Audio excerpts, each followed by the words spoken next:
My name is Jerome Altman. I am the director of the Exodus Drum and Bugle Corps.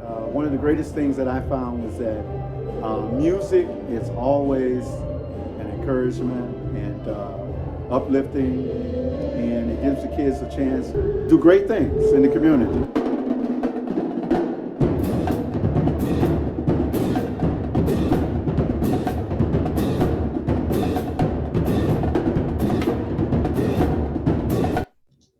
So every 15, 20 years, when a certain people would start rising and coming collectively and come together, there's always some kind of hindrance come through lies, put lies on the people, saying they were trying to rape a white woman or anything, you know, they get jealous and envious by the progress of what they do, they forward against it. So we as a people, especially of color, we have to understand that we are targets because of institutional racism. It stems all the way back 2,000 years ago.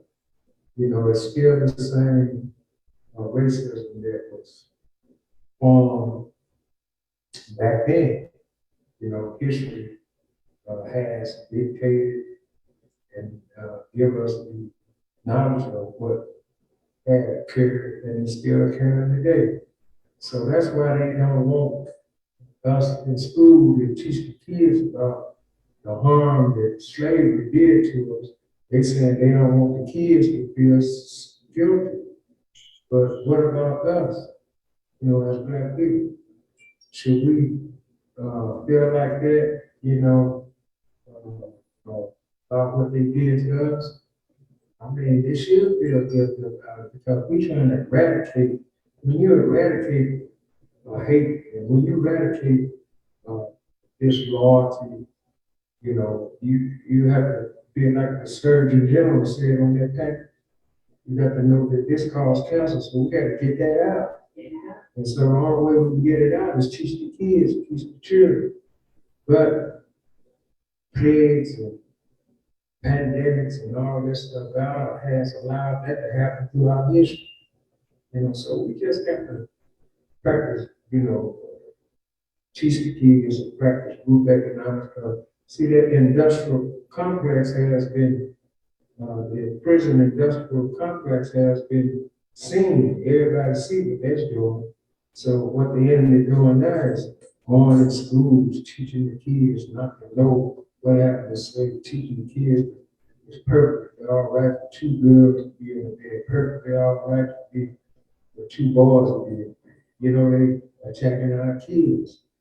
So we got to realize that that enemy of life, that cunning enemy of life, he's the one that is the enemy against humanity because he knows what God knows and he knows what Jesus knows. He knows that Jesus came down and went in the bowels of the earth and took the keys from Satan, and he came back up to earth and with the victory. So I mean, we got to realize that God is still in control, but He said until we humble ourselves, and we will hear from Him. So every time we humble ourselves and hear from Him, we get the blessing us. Here come the rap stars and the rap industry going monkey wrenches in that. Got us kids calling all the women bitches and hoes, and whereas the history of the real black woman, Harriet Tubman there, and all the rest of them is being blemished because of that's against the truth. You know, that Satan, he don't keep a blinders on everything and everybody. The biggest game he got going in this world is that he's not so. You got people thinking he ain't even really reality. But the reality is he in the music, he in his AI, you know, got a machine thinking. Now, if the machine do all the thinking, you think that machine ain't gonna turn against whoever created Did you see, what's the name of that That show? machine gonna turn against. Did you see the show with, Will Smith?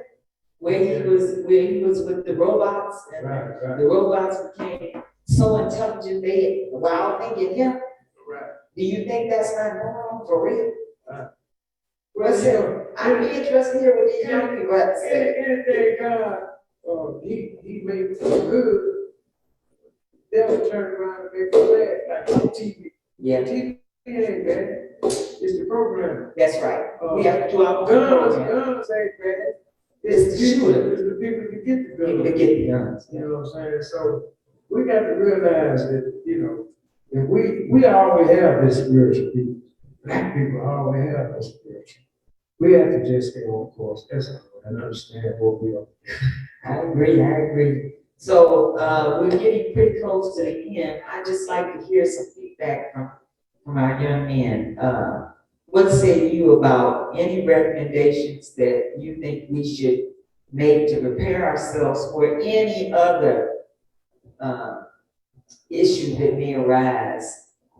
Whether it be COVID or whether it be the gun violence that's going on, like George said, the robberies, I don't know why the young people are doing what they're doing, other than there's bills of anger, for whatever reason.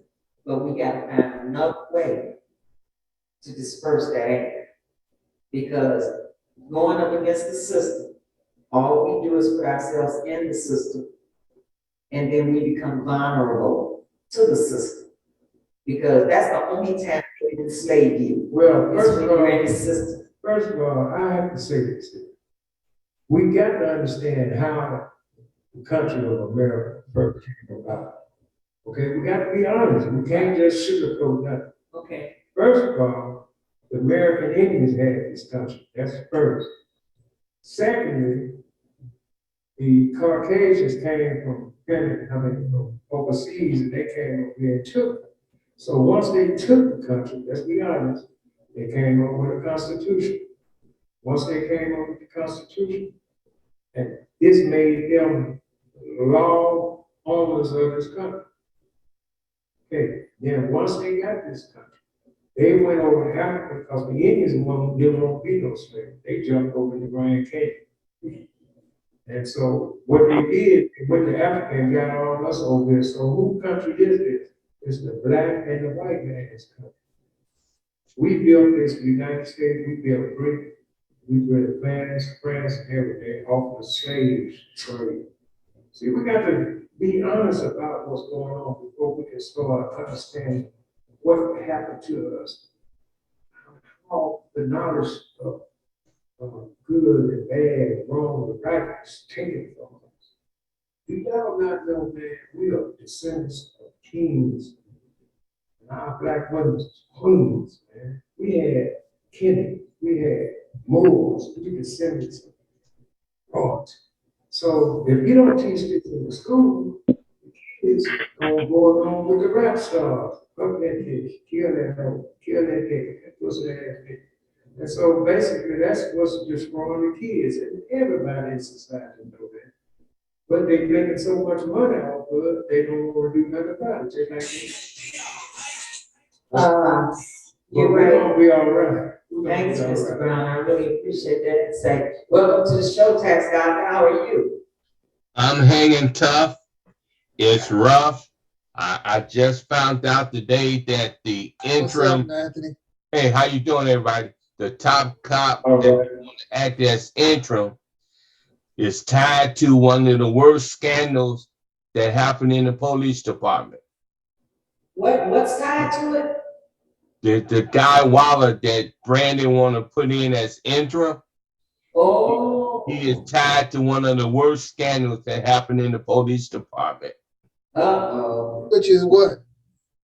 Police brutality. Wow. You got a couple of cops in prison now for what they did under his watch. So they trying to get back. Uh-huh. So what say you, tax doctor? What should we be thinking about doing? I don't know you know, I got folks close to him, but I don't know who he's listening to. Who's So, listening to? how do you Brandon. came up with this Okay. person? Yeah, I don't know who Brandon is listening to, because why would you go get someone of that ilk and put him in charge until you find a permanent superintendent from within So this man was gonna be in charge of what? The police department? of the police department until Oh. they get a permanent superintendent. Oh, man, come on, George. So now let me get this straight. You say, they just put somebody in as the interim superintendent and what was his background? He has ties to, as to say on my phone, this is just crazy. Mayor Brandon Johnson, interim top cop, has ties to one of the Chicago worst police scandal. Wow. Do we know what that scandal is? Do we know, what's the person's name? Can we look him up? Dr. Jackson, find out who he is, let's see. The See cop what name that- is Waller. Waller, that's the interim person name. Waller. Mahler? Yeah, Waller. And what scandal was that? And I guess the cop that he brought in was beating up black people and shooting them and all kind of crazy stuff. Okay. Can we get some research on that? Because a lot of things I feel that we're looking at now, I mean, since you mentioned, the black women, now, since COVID, obviously, if, 63% of the women were out of jobs and whatever, obviously the men were already black men were already being attacked from the household and parenting and having a single parent home and putting more stress on the family as far as food stamps, as far as government assistance, as far as giving the kids, even the young kids, giving them food stamps, taking the kid and alienating the kid from the mothers and the fathers of the home, and having the kids have authority to walk around with their own food stamps, saying that they're not gonna buy food for the house or whatever. So a lot of these things are destructive to the well-being of our family units and the parenting. So obviously, if our parenting in our home is at disarray, it's gonna spill over into the street. And then obviously the cops are gonna want to focus on black and brown communities and shoot, just at the sight of their eyes, if they hold up something, and maybe plant weapons or do things that we see happening now today. Not only that, we have chemtrails and things of that nature that are being placed in the air that's taking away and destroying the trees and the greenery. And we see the spots and everything on the trees, which is, if we depend on the trees and the plants to give us carbon dioxide, Give us oxygen. yeah, give us oxygen and everything, and the trees and the plants and all these things are being destroyed, and the chemicals that they're putting in synthetic foods as opposed to maybe organic, oranges and bananas and everything, they don't taste the same as they used to. So we know what it's supposed to taste like, and we see synthetic stuff being made. This is creating a perfect storm as they get rid of the schools and other things, and you see our kids being more and more dysfunctional.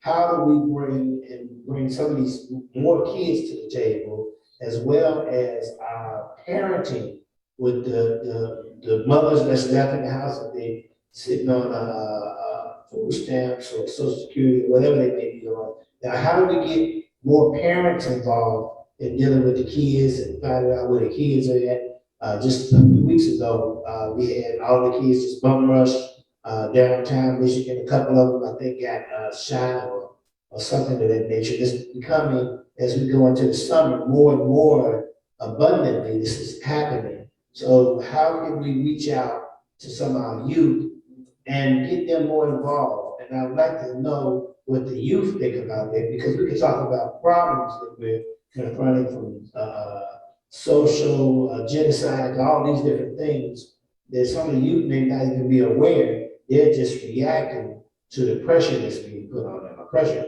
Well, you're right, but what do you expect? They didn't know everything was gonna lead up to after Emmanuel closed 50 schools in the black and Hispanic neighborhood. But these kids weren't equipped to understand the implications and fallout from that decision that he made. And then when he did that as the mayor, they gave him a pardon, and then they put him as the ambassador to the United States with China. Yeah. So it was created, man. Yeah. Everything was created, and the plan is to get the police chief and the powers that be. They get the police chief and has a record of brutality on his own people. All you gotta do is look at the slave playbook. You remember back in the slave days when on the plantation, when the big brother didn't want to go to work, the big black man didn't want to go to work. Yeah. They saw the other brother in there and whooped him, and he went to work. It's the same mentality that the oppressor is using. So we got to learn how to correlate slavery into this decision-making process. You're right. Because truly, if you do that, those run the city, I mean, I can understand all the Irish and everybody, you know, running, hey, I'm proud of what they do, and I appreciate what they do.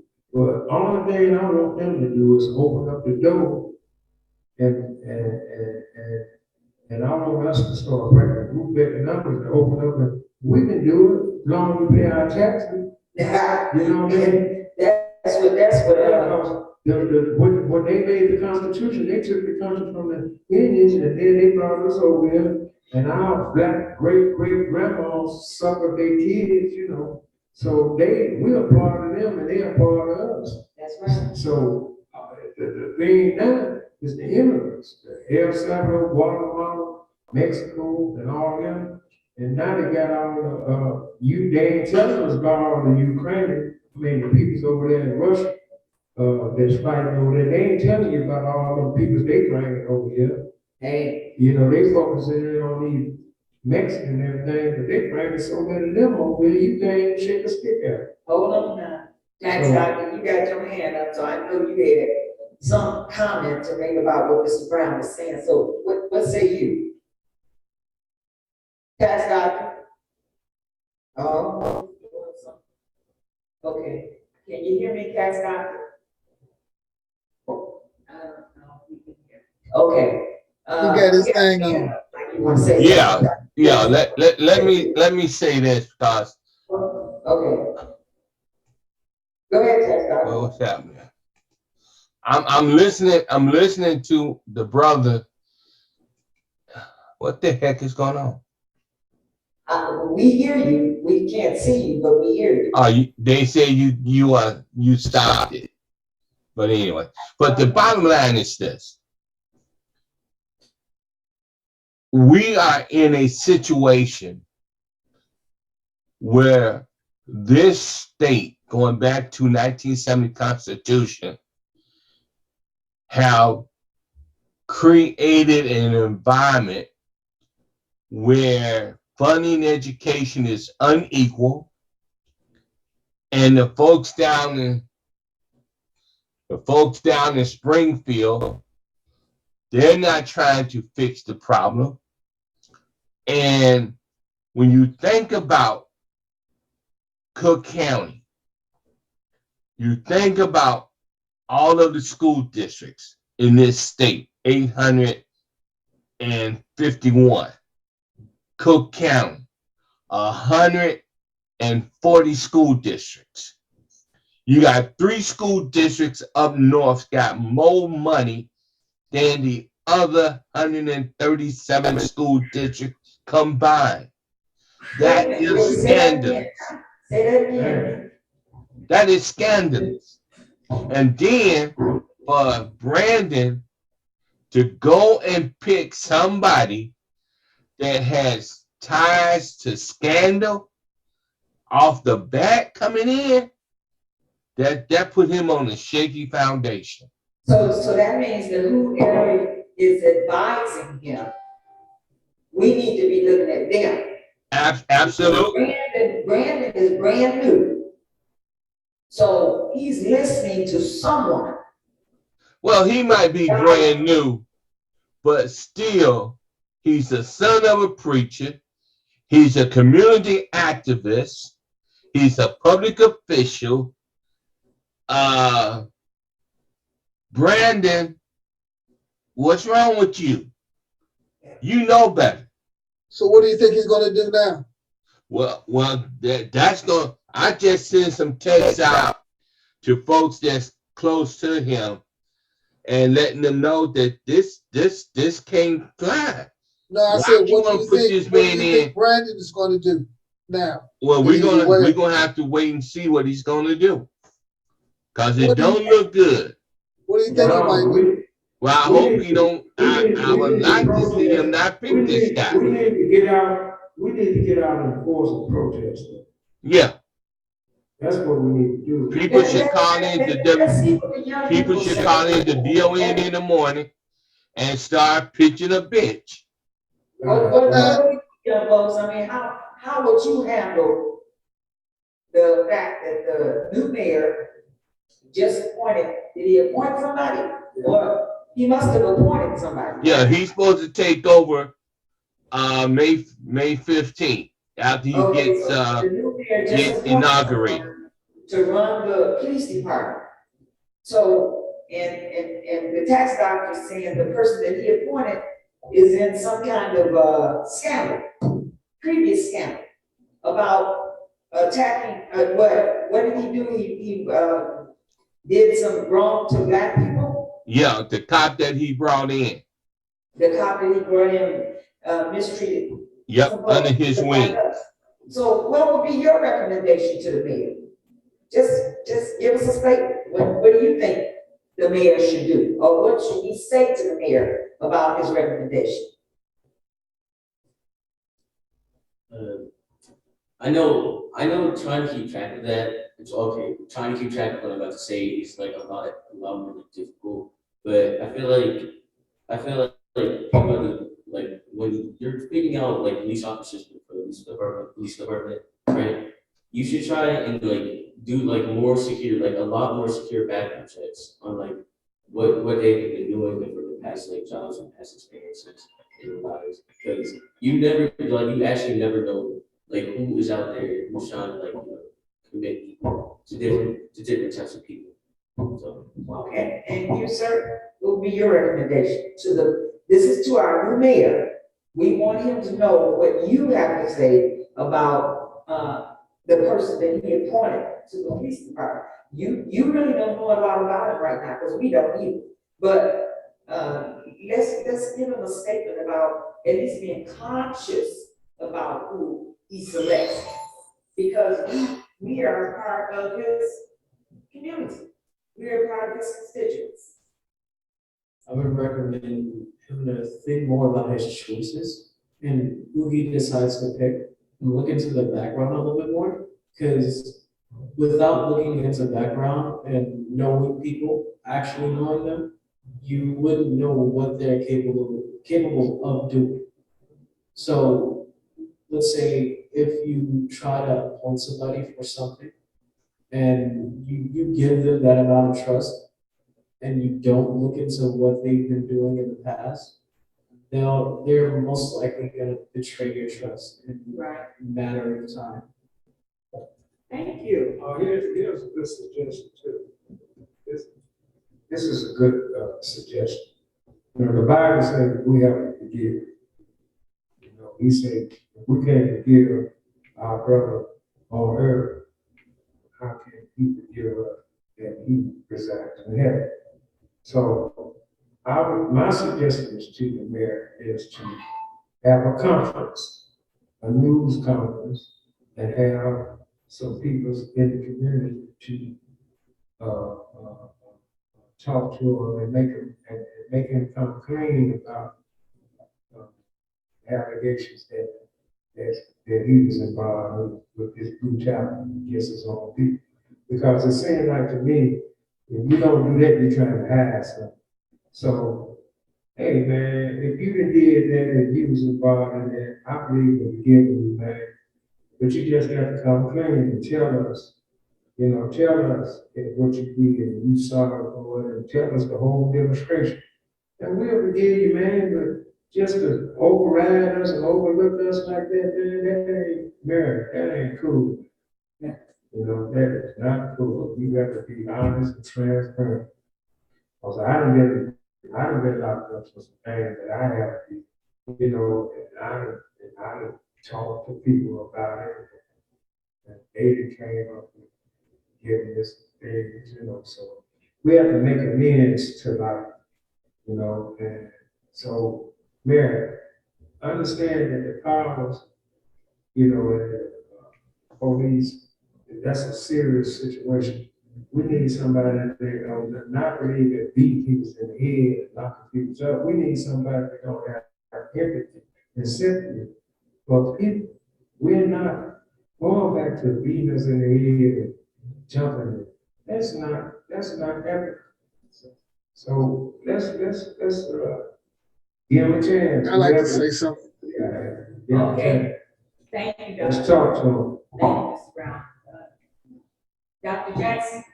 Yeah, I like this, the program, I would like to say, we don't have any information right now that's been brought to us enough to start drawing conclusions, making opinions about what a person should do or shouldn't do.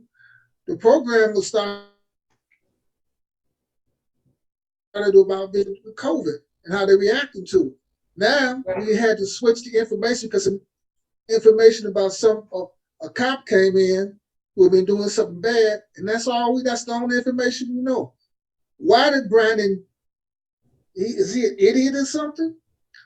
We don't know. I'm saying what we could do is go home, do some homework, next Thursday, come back,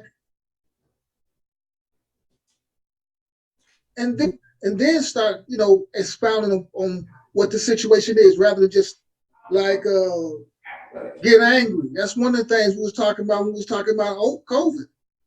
You bring all this anger into the situation. Now people are reacting instead of getting all the information, think it out, then come to some solutions. That makes sense. Yeah, well, May 15th is 2 weeks from now. I just text you, Wanda, the information on the mayor's choice. So check your text message for that. And you can go to Google and put in there, Mayor Brandon interim top cop has ties to one of the Chicago worst police scandal, and read that. And Then let's talk yeah, and then you're right, about brother. the next. What about that? Yeah. That seems like, because then we'll be able to really, instead of just like reacting to stuff. Maybe he got terrible information. Maybe he didn't care. Maybe he don't care about police brutality. It could be all kind of reasons. Let's investigate it, not react. That way we're not angry. And we can, maybe come up with some better suggestions about how we can approach it. Well, when you think about Commander Byrd and what he did to our community, Okay, so something like this, it makes you think twice. yeah, we're coming to the end of this particular session with the television, radio, internet, and then we're dealing with this podcasting thing over the internet. So what we can do is this, since those issues have been brought up, or you can send in the research you found, and then we can fact check it and see and ask questions as these develop, because as we talked about earlier with the women And covert, not only has this dealt with covert, but COVID, but a lot of things, not only covert and things that has changed the environment and our family structure from the women not being working and no men in the family and police brutality. All these are things, and also the chemicals that they're spraying in the air. These are all things and all topics and all issues that as we move forward and, taking the shot, you're supposed to take one shot, two shots. You got cures for things, now you're taking endless. You never know what the community is getting to be a part of in our black and brown communities where it's killing off people. And you have one big round of a lot of people that were killed off or having to go into ill fate. But there's a lot of people who are missing from this planet right now. And when these type of things happen, it's just another wave, and then we get desensitized until, we need to get, even right now, we need to get strong on police violence and protecting our communities. So it may be okay if you see a lot of kids downtown, or even if it was staged. They just, when they see a bunch of guys coming at them, they just start shooting. And it's okay now to shoot a mob or an angry mob that you think is angry, just coming at you, because we see what's being portrayed on television, the internet, and social media. Okay, some of it may be planned, some of it may not be planned, but whether planned or not, that means we have some kids that are out there that's suffering from the things that have been placed on them, whether it be taking the baby, even with the food stamps. Now, how many, they might as well not give food stamps if they're only gonna give you maybe $25, $20, that's like a slap in the face. And this would still check in, if you make $2, report it to us. If you don't, you'll see. Yeah, but all of those things that we're confronted with, that's why we have, on the Wednesday, we have community forums with adults talking, and then through the week, we having the young people come in and talk about issues that they're seeing and witnessing through their family structure. My kids fall into this, I fall into it. I quit my job and retired, and then I was like, okay, I'm okay, I can deal with this with the public aid and everything, but then when they slashed the food stamps, I'm like, I had 400 food stamps, then I had 200 food stamps, now I got $20. That's like a gallon of milk and some Sniff bags. So I feel the effect, and I feel like I gotta go back to work now, when I just retired. So if I feel that I have a nice job, making, $40 an hour. But you can still work a regular job, Yeah. though, and then at the same time, at the end of the day, guess what? I'm the same predicament. I was getting $600 a month, no, $675. Right in you.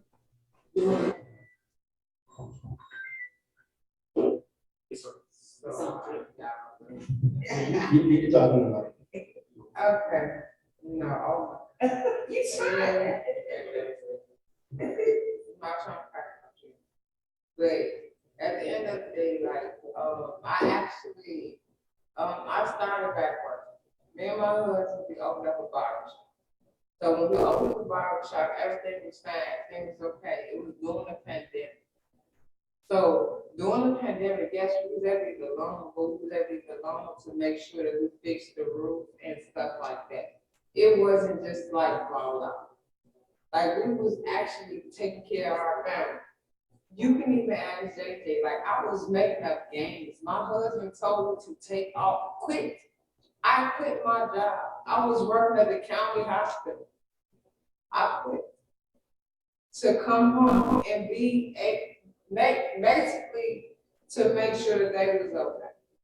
Because like my son under him, he's 8.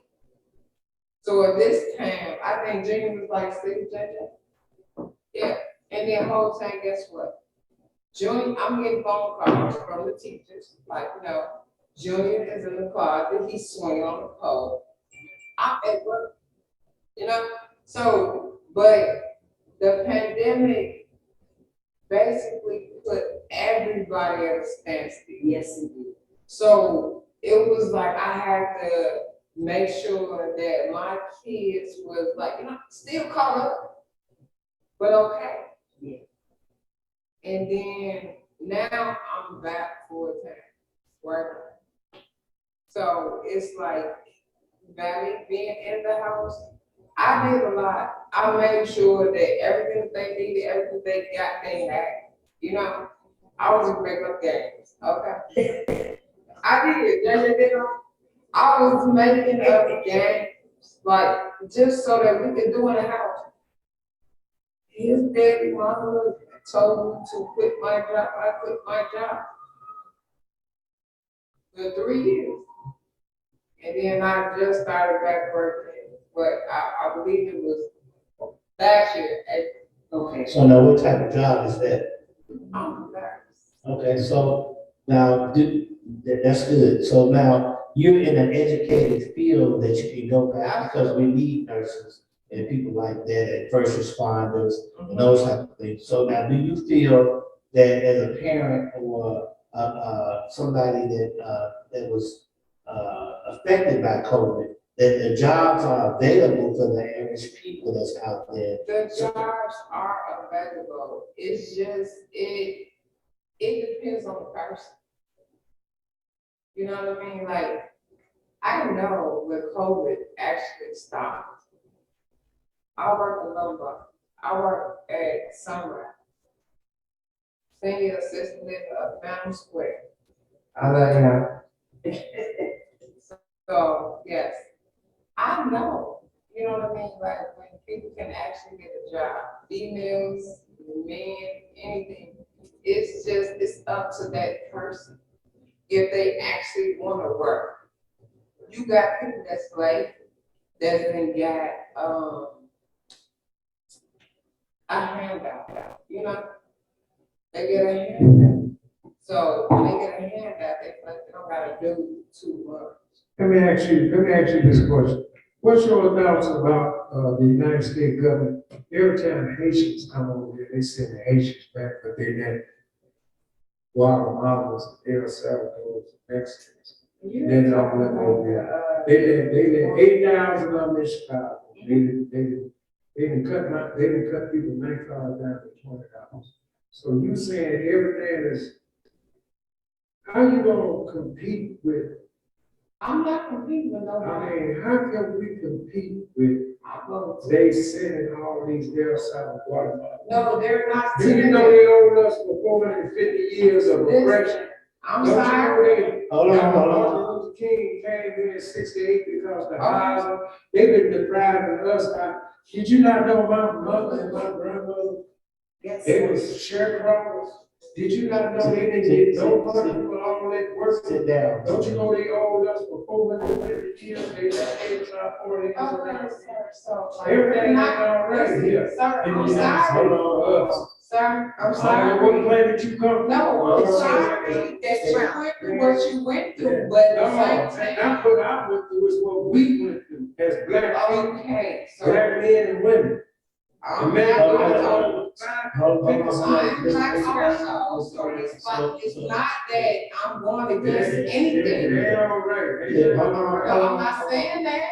Okay, wait. Order Okay. the facility for one thing, because now, so it's not an attack on any one particular person I'm or not- us being slave, being, systematic, things that go on. So a lot of times we have systematic things so we talk about that from the mayor to all the different things that we have that's confronting us. That's why we have a forum. We talk to the kids, we talk to the mother, just like I asked her, she's a first responder, a nurse. It's things that she's gonna be able to do that you may not be privy to, or me, or somebody else that. And I'm sorry if I said anything wrong to